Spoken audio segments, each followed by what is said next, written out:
여러분 안녕하십니까? 코스피가 뉴욕 증시 상승 흐름을 이어받아 장중 4,100선을 회복하는 등 강세를 보이고 있습니다. 반면 달러원 환율은 다시 1,480원대로 올라섰는데요.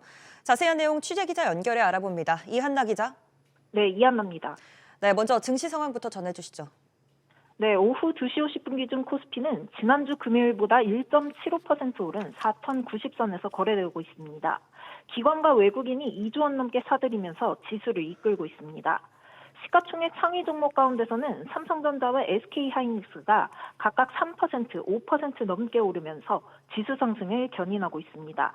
지난주 금요일 뉴욕 증시에서 기술주 중심 나스닥 지수가 1% 이상 상승했고 필라델피아 반도체 지수가 3% 가까이 급등한 영향이 큰 것으로 보입니다.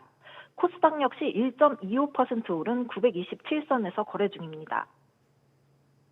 네, 환율 상황도 짚어보죠. 최근 환율 안정을 위한 대책들이 나왔는데 이 시장 반응은 어떻습니까? 네, 달러원 환율은 지난주 금요일 주간 거래 종가인 1,476원 30전보다 4원 오른 1,480원 30전에 거래 중입니다. 지난주 정부와 한국은행의 대책 발표에도 불구하고 달러원 환율은 오히려 1,480원대까지 치솟은 상황입니다.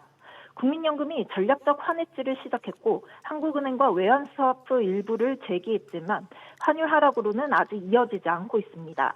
한국은행은 금융기관의 달러화 공급을 늘리기 위해 임시금융통화위원회를 열고 추가적인 환율 안정 대책도 내놓은 바 있습니다. 때문에 이번 주는 이 같은 대책들이 실질적인 효과를 낼 수 있을지에 대한 중요한 시험대가 될 전망인데요. 시장에서는 환율이 1,450원 아래로 내려가기 위해서는 외환당국의 보다 적극적인 실개입이 필요하다는 목소리도 커지고 있습니다. SBS 비즈 이한나입니다. 다만 보신 것처럼 환율은 정부의 온갖 정책 발표에도 쉽사리 가라앉지 않고 있습니다. 이런 가운데 환율이 지금처럼 높지 않았던 시점에 예고됐던 외환시장 추가 개방 정책이 예정대로 발표되는 걸로 확인됐습니다.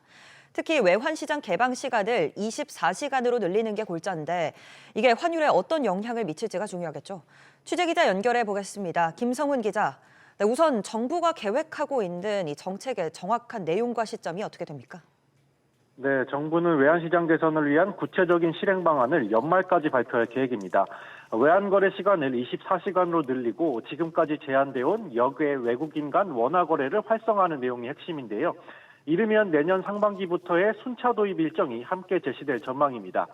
이 같은 시장 개방을 통해 궁극적으로 MSCI 선진국 지수 편입을 위한 디딤돌을 놓겠다는 구상인데요. 그간 기획재정부와 금융위원회, 한국은행과 금융감독원, 한국거래소와 예탁결제원 등이 참여하는 TF를 통해 논의가 진행돼 왔고 최종 발표 방식과 일정을 조율 중입니다. 네, 그런데 이게 환율에도 영향을 미치는 게 아닌가요?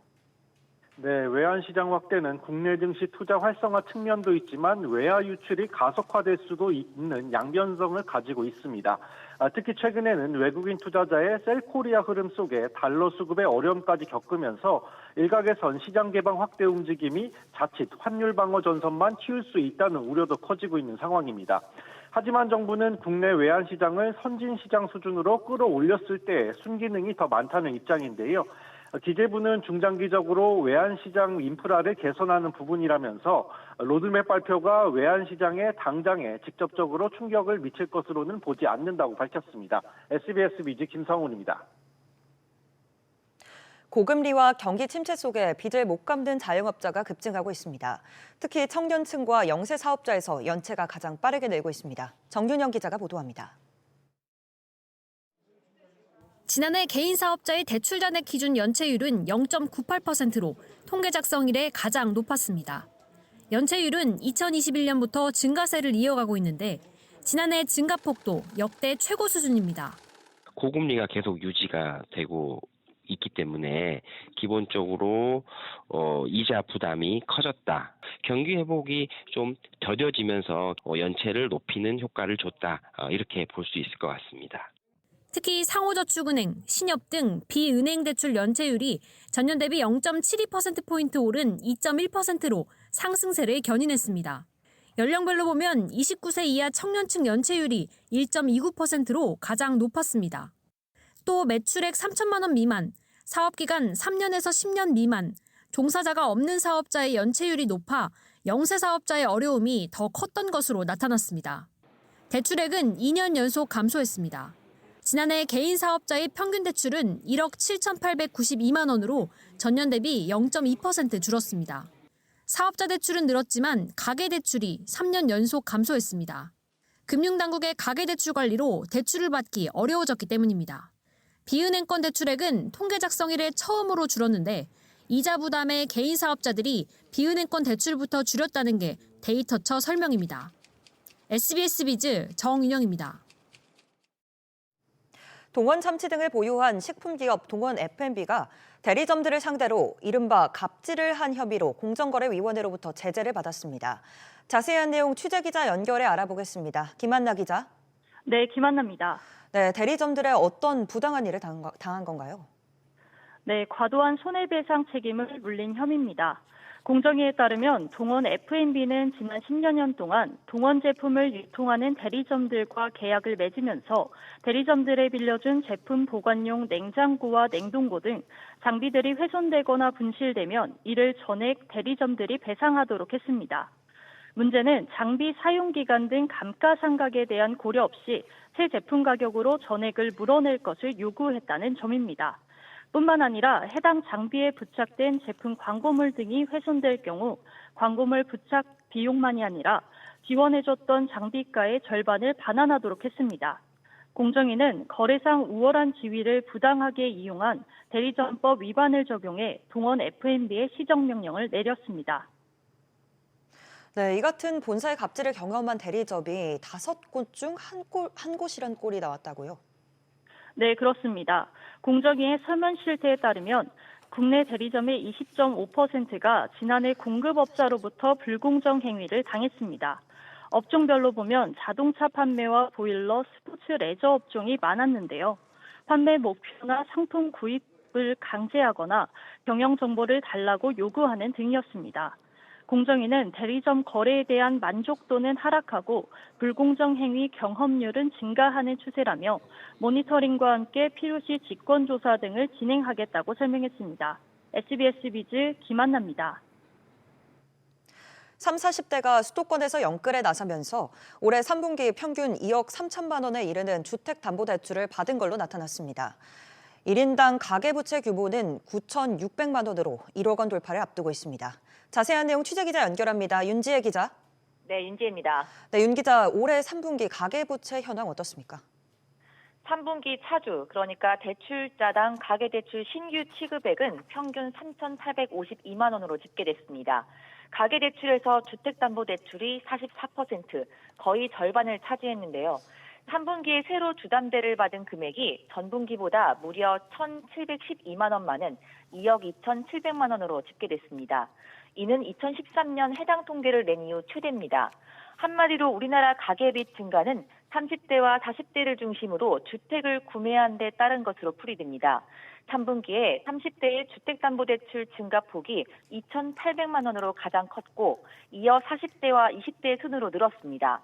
전체 잔액으로 보면 30대가 주담대로 2억 2,137만 원을 받아 압도적인 1위를 기록했고 20대는 1억 8,800만 원, 40대는 1억 7,700만 원 순입니다. 지역 중에서는 수도권에 집중해 대출이 늘었습니다. 네, 정부가 각종 규제를 내놓고는 있지만 이 가계부채가 계속해서 늘고 있군요. 네, 가계대출과 주택담보대출 평균 잔액은 분기마다 계속 최대 기록을 갈아치우고 있습니다. 빚의 총량도 증가세입니다. 2025년 3분기 말 기준 대출을 보유한 전체 차주의 1인당 평균 가계대출 잔액은 9,674만 원으로 집계됐습니다. 전분기보다 56만 원 늘어난 수치로 1억 원 돌파가 눈앞입니다. 이번 통계는 한은이 표본 데이터를 바탕으로 가계부채 구조를 분석해 처음으로 공개한 자료로 매년부터 분기마다 발표됩니다. SBS 윤지혜입니다. 대한항공과 아시아나항공의 마일리지 통합 방안이 공정거래위원회 심사를 넘지 못하면서 이 연내 통합이 불발됐습니다. 여기에 기업 결합 승인 시점을 전후로 항공편 좌석 수를 축소한 사실도 드러나 이행 강제금도 내게 됐습니다. 신다미 기자. 네, 신다입니다. 네, 먼저 이 마일리지 통합안이 또 퇴짜를 맞았다고요. 네, 그렇습니다. 공정위원회는 대한항공의 마일리지를 이용한 보너스 좌석과 좌석 승급 서비스 공급 관리 방안 등을 보완해 1개월 이내에 다시 보고하라고 요구했습니다. 지난 6월 공정위는 마일리지 통합 비율의 근거가 미흡하다는 이유로 한 차례 반려한 바 있는데요. 이번 두 번째 보완 명령은 아시아나 마일리지가 대한항공 마일리지로 전환될 때 82%밖에 인정받지 못하는 데다 사용서마저 불충분하다는 판단에 따른 것입니다. 공정위는 마일리지 통합 방안이 전 국민적 관심 사항인 만큼 국민의 기대와 눈높이에 부합하는 수준으로 마련돼야 한다고 밝혔습니다. 네, 대한항공이 좌석수 축소 금지 조치도 위반했다고요. 네, 그렇습니다. 공정위는 대한항공과 아시아나항공이 기업 결합 승인의 조건으로 부과된 공급 좌석 축소 금지 조치를 위반했다고 판단했습니다. 지난해 12월부터 올해 3월까지 두 항공사가 인천 프랑크푸르트 노선에서 공급한 좌석은 2019년 같은 기간 대비 69.5% 수준으로 조사됐는데요. 공급 좌석수 축소 금지 기준인 90%보다 20.5%포인트 낮은 수준입니다. 이에 따라 공정위는 대한항공과 아시아나항공에 각각 58억 8천만 원, 5억 8천만 원의 이행 강제금을 부과했습니다. 앞서 공정위는 대한항공과 아시아나항공의 기업 결합을 승인하는 조건으로 국제 노선 26개와 국내 노선 8개에 사실상의 운임 인상 효과를 줄 수 있는 공급 좌석수 축소 금지 조치를 부과했습니다. SBS 비즈 신다혜입니다. 반려동물 인구가 1,500만에 달하면서 국내 3집 중 1집은 반려동물을 키우고 있습니다. 그런데 건강보험이 되지 않는 만큼 이 병원비 부담이 커지면서 이른바 펫플레이션을 부추기고 있습니다. 최나리 기자입니다. 반려동물을 식구로 여기는 가정이 많아진 가운데 비용 부담 역시 아이 하나 키우는 것 못지 않습니다. 골절이 있어서 처음에 했을 적에는 100 얼마 주고 했어요. 병원비가 많아요. 우리 애는 아직까지는 안 갔는데 이제 나이가 있으니까 병원을 자주 이제 갈 것 같아요. 사료비 등 기본 양육비로만 월 평균 19만 원, 다치거나 질환으로 동물병원을 찾게 되면 진료비로 평균 1,520원이 드는 것으로 나타났습니다. 사람처럼 건강보험이 되는 게 아닌데다 병원마다 가격을 자율적으로 정하다 보니 입원비는 하루 10,000원에서 33만 원까지 최대 33배, CT는 20만 원부터 150만 원, MRI는 40만 원부터 160만 원 등 고가 검사일수록 편차가 심합니다. 진료비 표준화가 필요할 것 같습니다. 부담해야 할 경제적 부담을 좀 줄여주는 것도 있고요. 본인의 이제 반려동물을 위해서 써야 할 비용에 대한 예측이 가능하거든요. 정부는 동물병원마다 제각각인 반려동물 진료비를 표준화하는 표준수가제를 내년 추진하는 한편 공공 상생동물 병원의 문도 열 예정입니다. SBS 비즈 최나리입니다. 매주 월요일 전해드리는 이번 주 경제 이슈 딱 셋입니다. 함께 이야기 나눌 조 기자 나와 있습니다. 네, 조 기자, 먼저 키워드부터 짚어보겠습니다. 네, 석유화학 CEO 간담회, 해외 직접 투자 뒷걸음, 마지막으로 소비심리 회복 관심 꼽아주셨습니다. 석유화학 CEO 간담회, 구체적으로 어떤 내용이죠? 네, 조금 전 2시부터 서울 대한상공회의소에서 김정관 산업통상자원부 장관 주재로 석유화학기업 CEO 간담회가 시작됐습니다. 앞서 정부는 최대 370만 톤 규모의 나프타 분해시설 NCC 감축 목표를 이 석유화학업계에 제시한 바 있습니다. 먼저 충남 대산에서 MCC를 운영하는 이 롯데케미칼, HD 현대오일뱅크가 재편안을 지난달 말 가장 먼저 제출하면서 110만 톤의 감산을 일찌감치 결정했습니다. 여수에선 또 LG화학과 GS칼텍스가 가장 오래된 이 120만 톤 규모의 NCC 설비를 정리하기로 가닥을 잡았습니다. 또 여천 NCC는 지난 8월부터 가동을 중지한 3공장을 포함해 1, 2공장 혹은 롯데케미칼 여수공장 한 곳을 추가로 폐쇄하는 방안을 현재 검토하고 있습니다. 또 이 밖에도 울산에선 SK지오센트릭과 대한유화, 또 S오일 간 이 사업 조정안이 현재 정부안에 올라가 있는 상태입니다. 정부는 16개 석유화학 기업들이 낸 사업 재편안을 토대로 심의위원회를 거쳐 재편안 승인 여부를 결정하는 한편 금융과 세제, 또 연구개발 R&D, 규제 완화 등 패키지 지원에 나설 계획입니다. 특히 지난달 11일 제출된 이 대산산단 사업 재편안은 내년 1월 중 승인을 목표로 논의를 마무리 중인데요. 정부는 이 구조 개편 첫 단추를 잘 끼웠다며 내일 공식 출범하는 화학산업 혁신 얼라이언스를 통해 고부가 가치 친환경 중심의 사업 재편 이행도 뒷받침한다는 계획입니다. 네, 해외 직접 투자 동향 자료도 이번 주에 나온다고요. 네, 맞습니다. 기획재정부가 화요일인 내일 올해 3분기 해외 직접 투자 동향을 직접 발표합니다. 미국발 관세 충격 등 이 통상 환경 불확실성 여파로 2분기에 이어 3분기도 이 해외 직접 투자액이 감소세가 불가피한 상황인데요. 지난 2분기 해외 직접 투자 규모는 141억 5천만 달러로 1년 전보다 13.4% 줄었는데 이 폭이 커졌을지 관심입니다. 지역별로는 북미, 아시아, 또 중동 등 이 투자가 두 자릿수 이상 줄었는데 3분기도 크게 다르지 않을 것으로 보입니다. 네, 이번 주 수요일 크리스마스 이브 날이네요. 네. 이 체감 경기를 가늠할 수 있는 지표도 나오죠. 네, 맞습니다. 한국은행이 수요일인 24일 12월 소비자 동향 조사 결과를 공개합니다. 지난달 나아졌던 소비 심리 개선 추세가 이번 달에도 이어졌을 시 눈여겨봐야 할 것 같고요. 앞서 지난달에는 소비자 심리 지수가 112.4로 나오면서 10월보다 2.6포인트 올라 2017년 11월 이후 최고치를 기록한 바 있습니다. 통상 이 지수가 100보다 높으면 소비 심리가 낙관적이고 반대로 지수가 100을 밑돌 경우 비관적이라고 해석합니다. 아울러 지난 10월 급등했었다가 11월 떨어진 이 주택가격 전망 지수가 하락세를 유지했을지도 점검할 부분인데요. 대출 규제를 골자로 한 이 정부의 부동산 대책 여파로 집값 상승 심리가 한풀 꺾이면서 당분간 하락세가 이어질 것으로 예상됩니다. 네, 이번 주 딱셋 키워드 다시 한번 짚어보겠습니다. 석유화학 CEO 간담회, 해외 직접 투자 뒷걸음, 소비심리 회복 관심이었습니다. 조 기자 잘 들었습니다.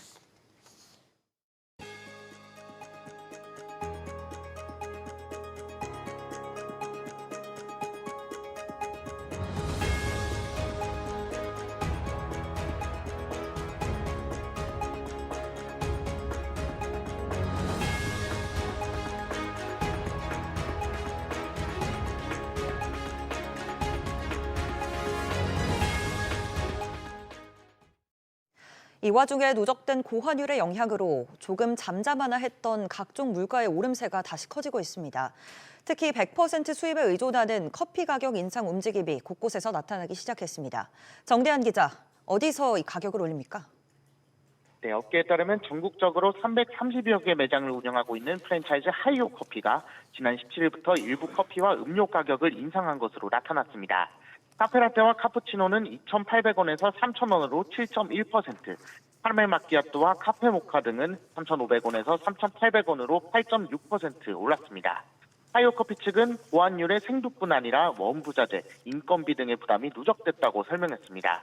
또 다른 카페 프랜차이즈 바나프레소도 새해부터 일부 매장에서 아메리카노 가격을 1,800원에서 2,000원으로 인상할 예정입니다.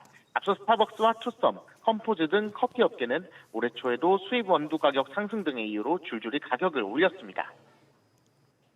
네, 커피는 원두를 모두 수입하다 보니 환율 우려가 클 수밖에 없죠. 네, 그렇습니다. 커피 원두 가격은 1년 새 소폭 떨어졌지만 환율 영향을 반영한 원화 기준 가격은 오히려 올랐습니다. 한국은행에 따르면 지난달 커피 수입 물가 지수는 달러 기준으로는 307이었지만 원화 기준으로는 380에 가까울 정도로 훨씬 높았습니다. 이상기후로 원두 생산량이 줄면서 가격이 상승 추세인 가운데 고환율 여파까지 장기화되면서 커피업계의 인상 러시가 이어질 전망입니다. SBS 비즈 정대한입니다. 다음 달부터 적용되는 내년 1분기 전기요금이 현재 수준에서 동결됩니다. 한국전력공사는 내년 1분기 연료비 조정요금을 현재와 같은 킬로와트당 5원으로 유지한다고 밝혔습니다.